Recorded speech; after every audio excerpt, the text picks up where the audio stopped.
Hey guys, what's up? Chris Blum here with another video, and today I thought I would put together several of the topics we've been discussing in previous videos into one and discuss the proposal. So the proposal, again, is the non-binding document that's used to begin discussions with a landlord in commercial leasing. It will specify the terms that a tenant is interested in entering into and should seek to be as transparent as possible with identifying the hot button issues that are important to you as a tenant. You're not going to be able to cover everything that would then later be in the lease document. A lease document is 50, 100 plus pages. A proposal is usually 1 to 2 pages. It is okay to leave some items to be negotiated in the lease. So with that said, let's jump straight into the document I prepared today. In this document, I've arranged items into groups that make sense for discussion purposes. When you're actually submitting a proposal, they may be arranged to have better flow and to address topics in an order that makes sense for negotiation purposes. But with that said, the most basic items in a proposal are just the parties that are going to be part of the negotiation process. So the tenant, the landlord, and the brokers that are involved.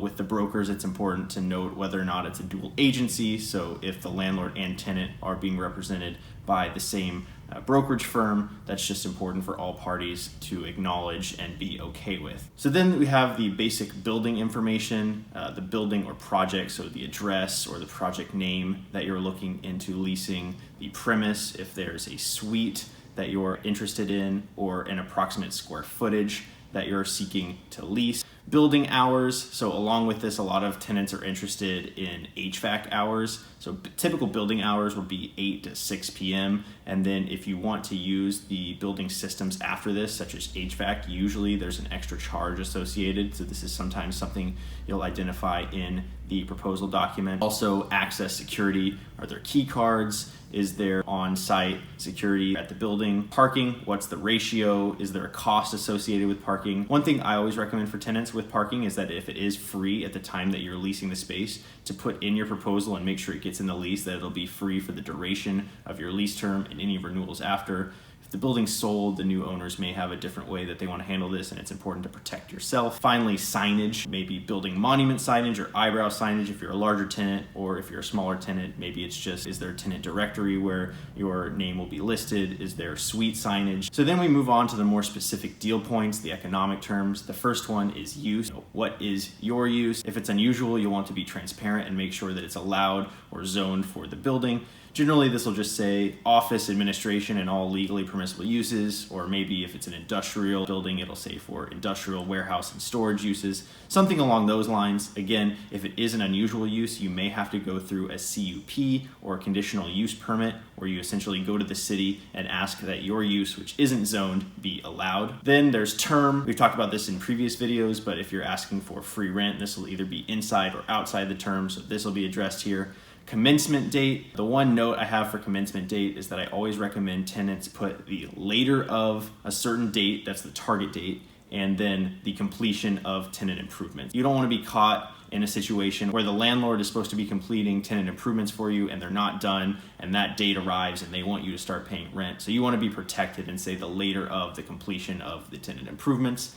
Then there's the base rate or rent structure. So again, this could be full service versus triple net. We've talked about this in previous videos. It can also lay out kind of what the rent is going to start at, what the increases are going to be over the term of the lease. There's multiple different ways of structuring this in a proposal. Operating expenses and real estate taxes and base year are only applicable in the case of a full service lease, but this will state that the tenant is responsible for overages in OPEX and taxes over and above their base year. Typically, the base year you'll want to put is either the current year you're in, if the lease is going to commence in the first half of the year, or if it's going to commence in the later half of the year, you'll typically put the next calendar year as your base year. Continuing on, we have tenant improvement section, which is where you're going to state any work that you want done to the space and who's going to pay for it. Again, this would be turnkey if you want the landlord to provide and do all the work, or perhaps you're going to ask for a tenant allowance if you want to handle the work. Early access is typically for setting up FF&E, so your furniture, fixtures, and equipment. Security deposit, we've talked about this before. usually is 1 to 6 months, although it can vary based on a number of factors, your credit, the cash that you have in the bank, and just how the landlord views you as a tenant. It's important to note here whether you prefer this be a cash deposit or a letter of credit. Then we have the renewal option. This is important for tenants that are looking for long-term stability. Usually we find that tenants don't actually exercise an option, they renegotiate, but it's important to have in case there's new ownership or there's a tenant that's trying to expand and you want to make sure that you have your right to renew in place. Typically it's at a fair market rate at the time of renewal, which there are multiple ways of determining fair market rate at that time and can be addressed in a different video. Then you have assignment or sublease. Again, we've talked about this in previous videos, but it's important to ensure that you have the right to sublease down the line if your company's growing and you need more space, or if you are in too much space. This also will dictate profit sharing, so if you enter into a sublease where you're actually making more money than your initial rent, it'll dictate how these profits are split between you and the landlord. Finally, this last section are items that you may not see in every proposal but could be important to you. So landlord repair responsibilities, who's going to be responsible for maintaining and repairing certain items, HVAC, elevators, etc. Then we have the CUP contingency that we talked about before, but if you are going to have to go into the city to ask for a conditional use permit, you usually want to ask for a certain amount of time to get this permit, and then if you're not able to obtain it, to be able to walk away from the lease. Then we have ADA compliance, so essentially who's responsible for paying for certain code compliance issues. Test fit allowance, so for larger tenants, it's not uncommon for the landlord to give a certain amount of money or to have their architect prepare a test fit, which is essentially just a floor plan that makes sure that all of the needs and requirements of that tenant can be accommodated for within the space. And then delivery condition, so stating that the space will be delivered clean, that all of the systems will be in working order. So again, clearly this does not cover all terms that you may see in any proposal, but it does give you a sense of the most common items that I run across when working with tenants and landlords, and some of the hot button issues that may be important to you. So I hope you enjoyed today's video and found it helpful. And as always, if you're enjoying the videos, consider subscribing, leave a like down below. Let me know of any topics you would be interested in hearing about, and I will see you in next week's video.